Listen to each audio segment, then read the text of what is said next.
Hi everyone, my name is Ted Maselesele. We've come to that part of the year where we discuss the risk assessment rankings done by the rating analysts. So welcome to our new series on Africa's top 10 fiscal champions for 2025. Biggie, it's been a while since we've sat here and I'm excited to dive into this topic again. Today we're spotlighting the continent's standout performers in fiscal discipline, economic resilience, and smart management that got them onto this elite list. From Botswana leading the pack with its rock-solid governance and resource management, to Mauritius shining through diversified growth and investor confidence, all the way down to powerhouses like Morocco, Cote d'Ivoire, and South Africa, each having battled with challenges like global volatility, debt pressures, and commodity swings to earn their spot on this top 10. What did it take? Prudent budgeting, strategic reforms, and a focus on sustainable development that's paying off in stronger credit profiles and brighter futures for Africans. We'll be breaking down the key achievements of each country, what propelled them up the rankings, and lessons for the rest of Africa. Mr. Beggy, can you please describe in a bit of detail the methodology that we have used in coming up with this top 10? Okay, thank you so much, Ted, for having me. I think before we make a deep dive into the methodology that was used, I want to highlight something that is important. As Sovereign Africa ratings, we have moved from the traditional alphanumeric rating scale that is used predominantly by other rating agencies. We have moved to what we call the numerical scale ratings that uses the 0 to 100% scale. The reason for this is to try and provide greater precision, transparency, and so that our ratings can be easily integrated into the financial models of investors. Right. Also, I want to mention that our model has 48 variables that we use when we're rating sovereigns. But in this case, there are 8 key variables that we looked at. I want us to go through them and maybe why they are important in this to make us arrive at these fiscal champions. From looking at the reports, I noted that there are 8 key variables that we mentioned that we've used in our assessment. Can you shed some light on how these 8 variables were selected? Yes, because remember, our model has 48 variables, but we have actually selected 8 that we consider to be key. The reason why we selected these 8 is because we looked at the weights that are assigned to them in our model. Obviously, these 8 have higher weights. And also, if you look at these 8 variables, they have a higher impact when we look talking about the credit worthiness of a sovereign. Okay. Just as a refresher for those that might not be aware, the 8 key variables that we have used are the GDP growth rate, the GDP per capita, the current account balance, gross government debt as a percentage of revenue, gross interest payments as a percentage of revenue, our local currency denominated debt, inflation rate, and natural resource dependency and beneficiation. Biggie, can you maybe provide us some detail on why GDP growth rate was selected as one of the key variables? Yes, Ted. If you're looking at GDP growth rate, a higher GDP growth rate signifies a rapidly expanding economy. Hence, if the economy is operating like that, the government is able to raise revenue that it can use either to service its debt or to pay for services. On the other end, if the GDP growth rate is low, it signifies or it can lead to fiscal strain on the economy of a sovereign. You mentioned the repayment of debt in your description of the GDP growth rate. Okay. I'm noted that one of the other key variables is the local currency denominated debt. Can you maybe explain what the difference is between foreign currency denominated debt and the local currency denominated debt, and why it's important to include one over the other, being the local currency denominated debt? Okay, so obviously, if you have foreign denominated debt, it means it's not in your local currency. For African countries, mostly the foreign denominated debt is in USD. So the advantage of having more local currency denominated debt is because it's easy to service that debt. Unlike with foreign currency denominated debt, where you are exposed to external pressures, If the debt is locally denominated, it means you have control over that debt, so to speak. There are few external challenges that you can have. All right. Moving on to another key variable that I noted, which doesn't necessarily appear in a lot of other methodologies, the natural resource dependency and beneficiation variable. Why is that important in our assessment of the top 10 African countries? Okay, you will find that African countries are naturally more endowed with natural resources. So we try, and our emphasis as Sovereign Africa ratings is on beneficiation. So we're trying to encourage African countries to actually beneficiate their natural resources so that at least they can improve their fiscal standing. No, that makes a lot of sense, Peggy. Moving on though, what are some key findings that maybe you can extract before we get into the detail of the top 10 countries? Okay, you will find that from our report, what we are noticing is that a large economy, meaning the GDP of the economy in nominal terms, doesn't necessarily mean that the country is more creditworthy. Also, you will find that if we are looking at our top 10 rankings, you'll find that those nations that are ranked higher, they tend to have more institutional resilience. They have sort of prudent policies and they have so much structural safeguards, right? So, as I said previously, I think the key finding, the key takeaway from this is that you look at countries that have very large GDP that didn't make it to the top 10. What are some examples of these countries? I'll give you a perfect example, will be Nigeria. It has a large GDP in nominal terms, but unfortunately it couldn't make it to the top 10.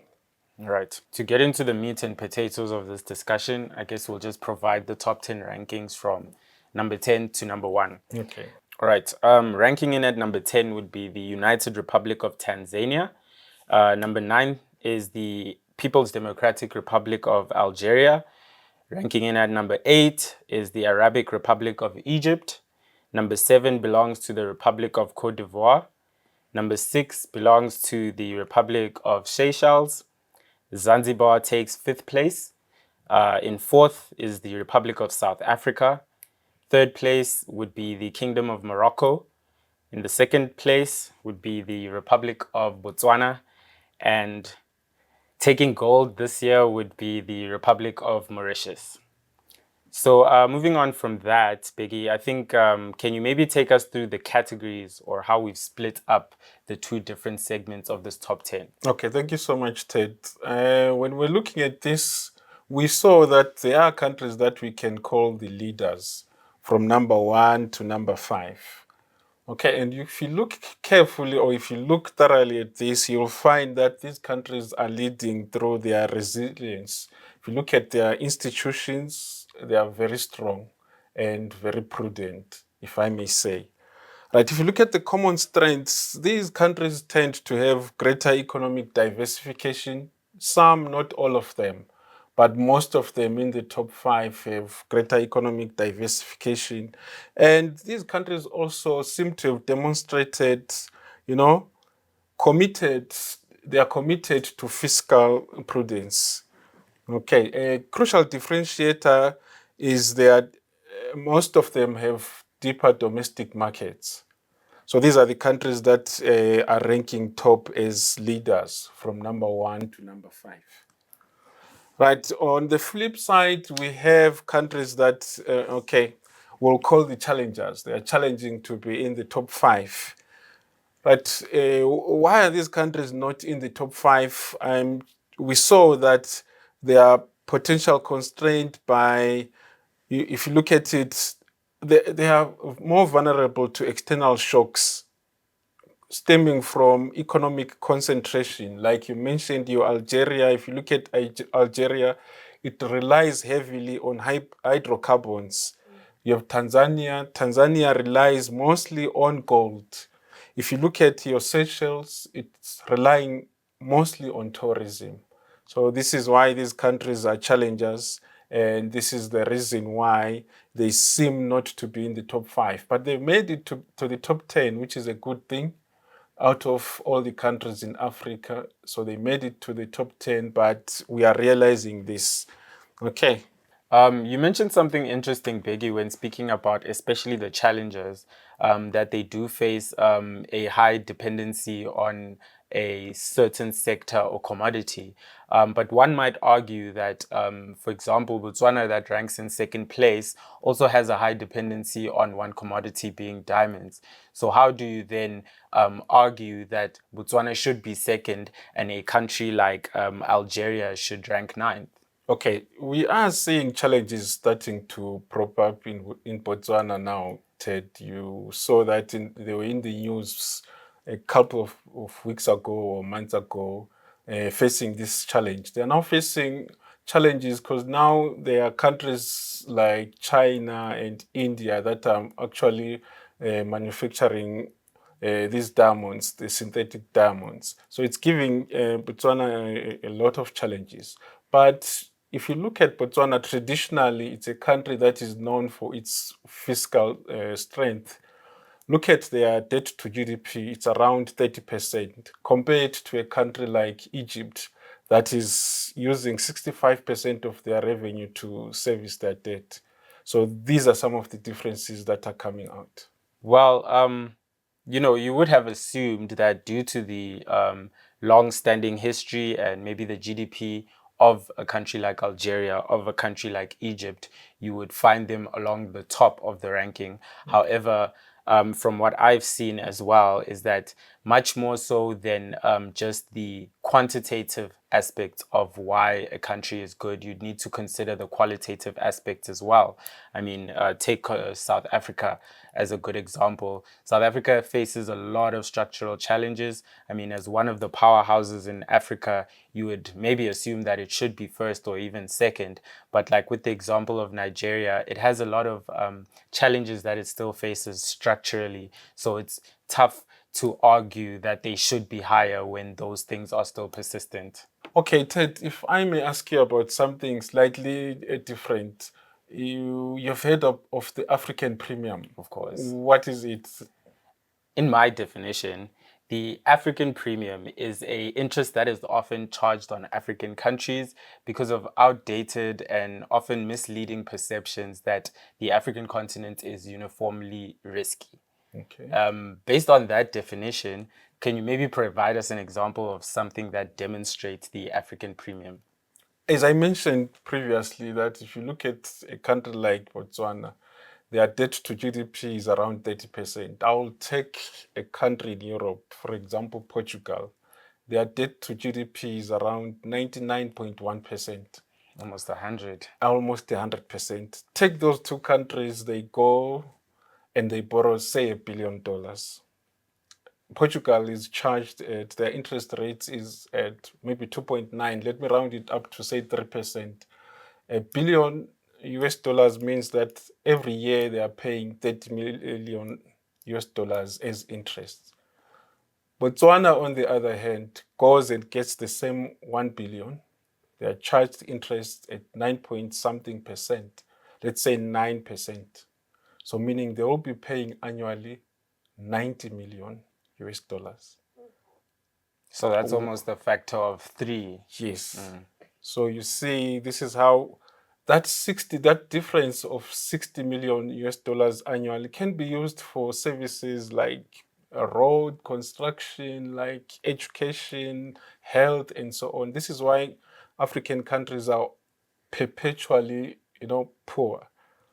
One has a lower debt to GDP, is paying much higher.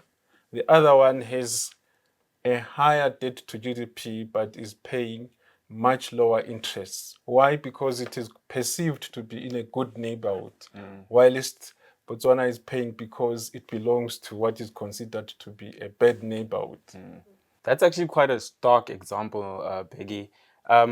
Is there any reason why there would be such a difference between the interest rates that's quoted for Botswana and the interest rate quoted for Portugal? I think the biggest difference is credit ratings. This is why it is so important for us as Africans to pay particular attention to credit ratings because they do have an effect, like in the example that I've just given. Yeah. So we need to pay attention to credit ratings. This is why, as Sovereign Africa Ratings, we're trying to make it easy. We're trying to engage everyone with a new numerical rating as opposed rating scale, sorry, as opposed to the alphanumerical rating scale that seemed to be, out of touch. It seemed to be so foreign to most of us. But we know that if you get 50% in your tests, you are considered to have passed. Anything below that is a fail. So we're trying to make it easy to understand and interpret. Thank you, Bheki, again for joining me in this session and the information that you've also provided. Thank you so much, Ted, for having me. To the viewers, we've reached the end of this session. I'd like to thank you again for tuning in. For this particular assessment and our other related reports, you can visit our website to find them. See you soon, and thank you.